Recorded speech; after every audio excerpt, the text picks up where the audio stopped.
Ici, on se trouve dans Forestia, qui est en fait l'ancienne propriété des frères des Instructions chrétiennes, qui ont une résidence pour personnes âgées de frères ici à Pointe-du-Lac. Forestia, ben, c'est mon beau-frère Jean-Guy et ma sœur Gisèle qui ont acheté ça en 2001, je crois, quand ils ont su que c'était à vendre. Puis mon beau-frère craignait que ça puisse être acheté par des promoteurs immobiliers, puis faire de l'abattage, de la construction. Puis il a acheté ça pour conserver la forêt. Et puis je me souviens, ma sœur me disait ça, qu'au tout début, en 2001, il venait en vélo avec son pack-sac dans le dos, sa petite scie mécanique, puis il commençait à déboiser le moins possible, mais pour faire des sentiers. Puis son but, c'était de faire ça le plus possible le long de la rivière Saint-Charles et du canal des Seigneurs pour qu'on puisse admirer la nature. Et puis, il en a arraché au début, puis finalement, il s'est acheté un VTT pour se mécaniser un petit peu plus.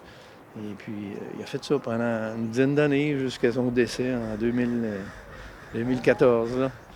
Oui. Écoute, c'est une histoire de famille parce que mon grand-père paternel avait un chalet ici sur le bord de la 138, tout près de la halte routière, où je suis construit aujourd'hui, comme par hasard. Et ma sœur demeurait en face, sur le bord de l'eau. C'est un ancien chalet que mon père avait converti en maison et qu'à son décès, ma sœur a acheté. Et à ce moment-là, c'est ça, c'est Pointe-du-Lac pour nous, là, on connaît ça depuis qu'on est petit. On venait voir notre grand-père l'été, on allait se baigner dans le fleuve. Aujourd'hui, c'est moins possible, là. Mais à l'époque, c'était moins glaiseux qu'aujourd'hui. Ouais. Je me souviens, ma sœur, elle venait faire du vélo ici, puis quand mon beau-frère a acheté à ce moment-là, ben là, il a voulu continuer, puis c'est là qu'il s'est mis à faire des sentiers, comme je te dis, en abattant le moins d'arbres possible. Sa première étape, c'était de l'identifier, le sentier, avec des rubans, puis il essayait d'abattre le moins d'arbres possible, surtout des arbres nobles comme le chêne, l'érable, le frêne. La pruche, ça lui faisait moins mal au cœur parce qu'il y en a plein ici. Mais ouais, c'est comme ça qu'ils ont connu ça ici.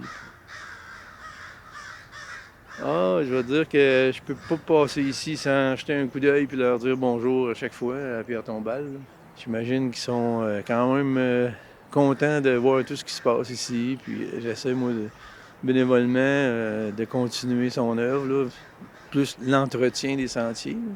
J'ai plus ou moins de mérite parce que pour moi, c'est un genre de hobby. Puis j'aime bien ça aussi, d'être dans la nature. Puis essayer de prendre soin de ça parce que quand tu arrêtes d'entretenir ça, là, un an ou deux, là, la nature reprend ses droits. C'est très rapide. La chose qui me vient en premier en tête, c'était du vivant de mon beau-frère. C'est juste ici, un petit peu plus bas. Il y a un pont qui commençait vraiment à montrer des signes de faiblesse. Et puis, ensemble, on a refait le pont avec des structures en acier en dessous, mais en bois naturel sur le dessus. Ça a été un bon souvenir. À part ça, des souvenirs ici.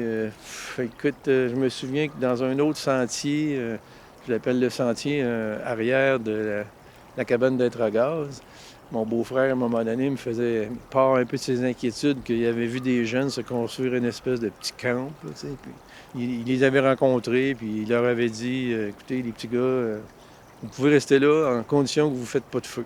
Ça, c'était sa peur, ça. Puis chaque fois qu'on pouvait rencontrer des traces de feu que quelqu'un faisait quelque part, mais on mettait un avertissement pour vraiment minimiser les risques d'incendie. Mais c'est ça. Donc mon beau-frère avait, je pense, pas la prétention de garder ça pour lui.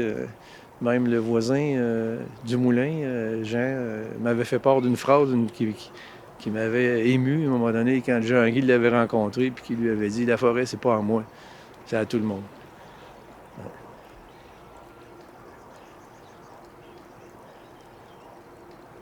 Moi, mes croyances, c'est que justement, les corps, c'est juste une enveloppe, et puis c'est sûr que cette enveloppe-là est partie, parce qu'ici, de toute façon, ils ne pouvaient pas enterrer leur corps pour des raisons légales. Il a fallu qu'ils se fassent incinérer. Alors, c'est leurs cendres qui sont ici. Ça, c'est tel que tel. Mais je veux dire, oui, leur pensée, je pense qu'elle est encore ici. Ah oui, oui, ah oui.